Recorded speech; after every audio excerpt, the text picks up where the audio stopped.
আমার সেই গল্পটা এখনো শেষ হয়নি, শোনো। পাহাড়টা আগেই বলেছি ভালোবেসেছিল মেঘকে, আর মেঘ কিভাবে শুকনো খটখটে পাহাড়টাকে বানিয়ে তুলেছিল ২৬ বছরের ছোকরা, সে তো আগেই শুনেছ। সেদিন ছিল পাহাড়টার জন্মদিন। পাহাড় মেঘকে বললে, আজ তুমি লাল শাড়ি পরে আসবে। মেঘ পাহাড়কে বললে, আজ তোমাকে স্নান করিয়ে দেব চন্দন জলে। ভালোবাসলে নারীরা হয়ে যায় নরম নদী, পুরুষরা জ্বলন্ত কাঠ।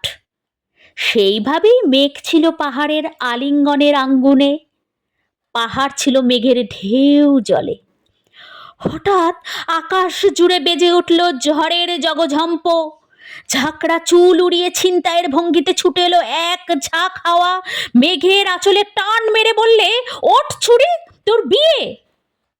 এখনো শেষ হয়নি গল্পটা।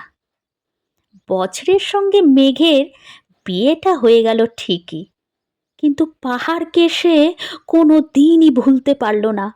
বিশ্বাস না হয় তো ছিঁড়ে দেখতে পারো পাহাড়টার হাড় পাঁজর, ভেতরে থই থই করছে শত ঝর্ণার জল, শত ঝর্ণার জল, শত ঝর্ণার জল।